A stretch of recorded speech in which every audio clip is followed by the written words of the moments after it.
The 10 most beautiful places to visit in Italy. It's amazing how many Italians don't go abroad for their holidays. When I taught English in Rome, I used to ask my students why they didn't visit other countries. They simply replied, "Why would we? We have incredible culture, some of the best beaches in Europe and mountains to go skiing in the winter. Italy is undoubtedly beautiful, and I feel privileged to have spent 3 years of my life there. It's a unique country where you are just as likely to find beauty in a quiet cobbled back street or a traditional trattoria than in its stunning beaches or extraordinary countryside." Using my experience of living in Italy, I have compiled a list of 10 places I feel are worth visiting. Some will be obvious, others maybe not so. Here is my personal list of 10 of the most beautiful places to visit in Italy.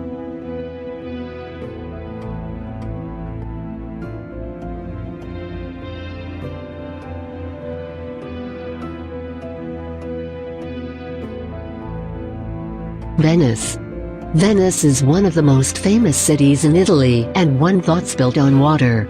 It's also often cited as one of the world's most romantic travel destinations. In the middle of the city, you'll find the grand square Piazza San Marco, where the even more impressive basilica resides. If you're a culture seeker, you will be spoiled for choice here. Venice has the world's most artistic masterpieces per square kilometer, and there are numerous churches, museums, and palaces worth visiting. Another highlight is the Bridge of Sighs Ponte dei Sospiri, which is an enclosed bridge that passes over the Rio di Palazzo. If you're a romantic type and want to try a gondola, just remember to take plenty of money. You will be charged a small fortune for the privilege.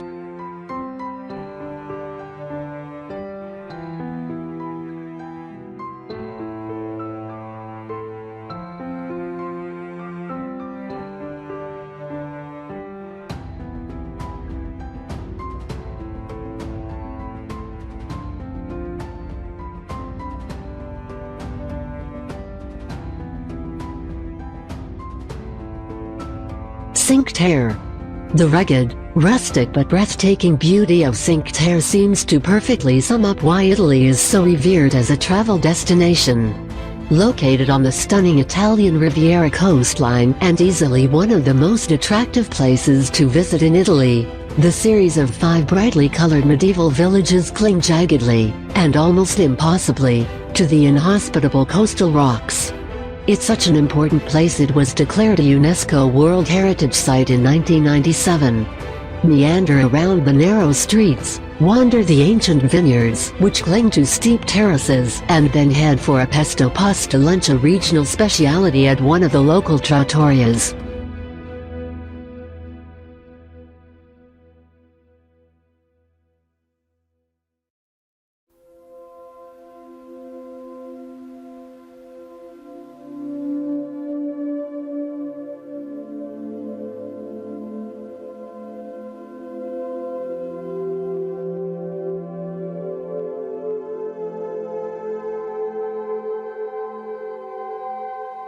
Verona and the lakes.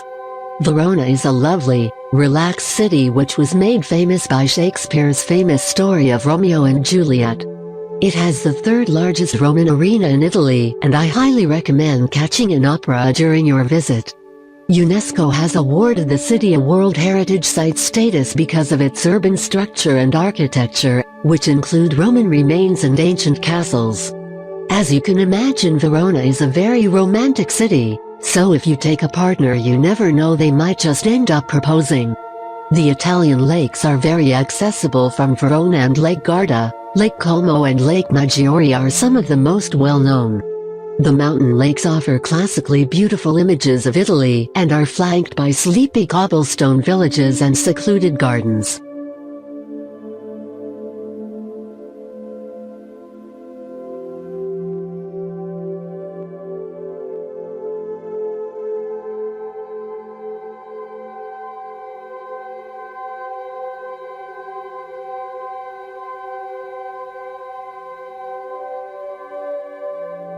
Bologna.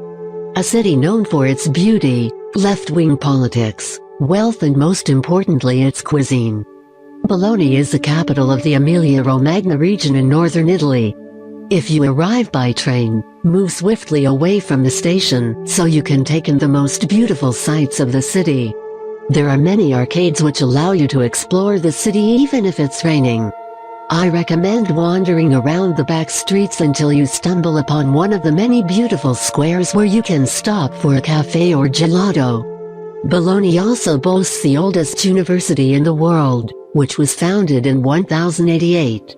Although most people visit the city to discover its renowned culinary delights, these include tagliatelle al ragu, lasagne, tortellini served in broth and fried gnocchi.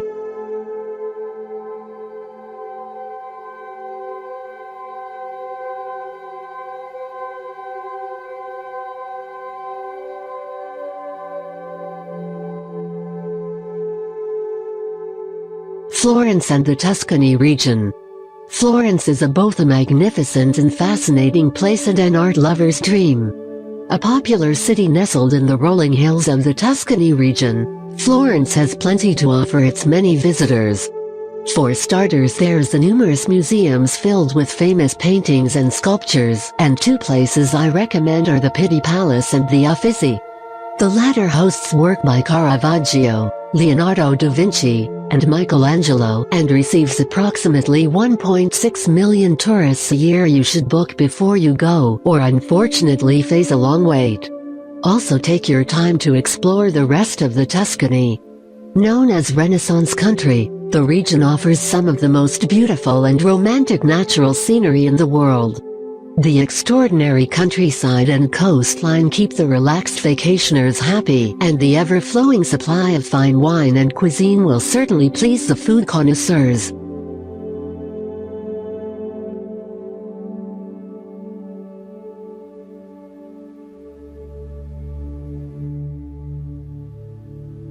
Rome.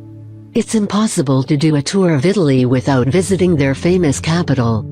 Rome is a truly incredible city which is full of history spanning over a whopping 20 centuries. You could say Rome is the world's best open-air museum. As you wander around the streets, the architecture will definitely leave you in awe, so make sure you pack your camera. There are many sites to visit, the most famous being the Colosseum, the Vatican, St. Peter's, the Trevi Fountain, and my personal favorite, the Pantheon. You probably won't get to see them all in a weekend, but it will give you a reason to go back. Rome's cafe culture is also world famous, and for a real Rome experience, choose from one of many piazzas and watch the world go by with an expensive espresso.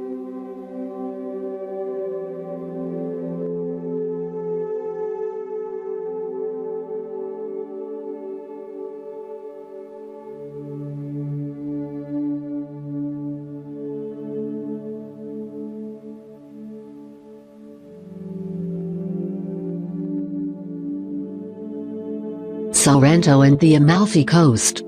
This coastline should be on everyone's list of stunning places to visit in Italy. The most famous area is the resort town of Sorrento, where you'll find the addictive liqueur Limoncello and of course plenty of great wine. The city can also be used as a base to visit Pompeii, the town which was buried by Mount Vesuvius volcanic eruption back in 79 AD. Further along the ruggedly beautiful coast, you will find the impossibly picturesque and affluent town of Positano and the small pretty town of Amalfi.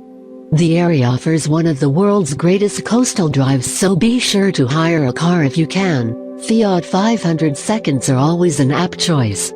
I would also recommend taking a boat from Sorrento to the romantic island of Capri, where you can see the gorgeous Blue Grotto, a sea cave that is flooded with a brilliant blue or emerald light.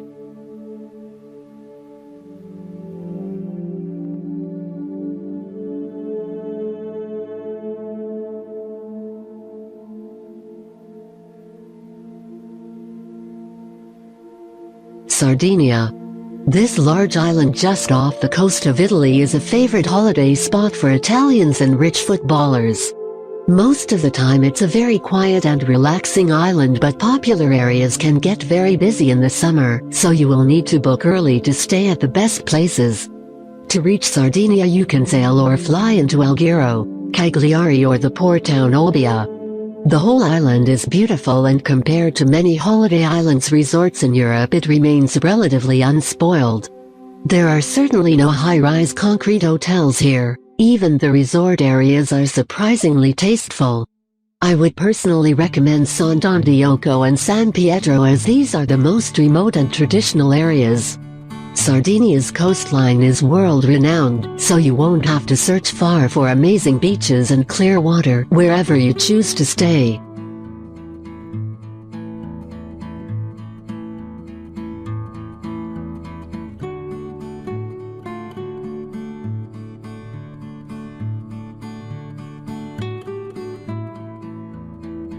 Puglia. A strange inclusion, some might say, and to be honest, I hadn't really considered Puglia until I discovered Illinois Collegio Holidays. The company was featured on Channel 4 Seconds Grand Designs in 2004, and they offer visitors a chance to stay in a beautiful villa in Masiri MPC. It's marketed as an art holiday, although even if you are hopeless at drawing like me, you still could enjoy the wonderful scenery that the Adriatic coast offers. This part of Italy is perfect for those wishing to sample a genuine taste of the real Italy, as well as the fabulous blue sea and beaches. Other reasons to visit this region are the excellent regional cuisine, beautiful Baroque towns, picturesque olive groves and lush green orchards.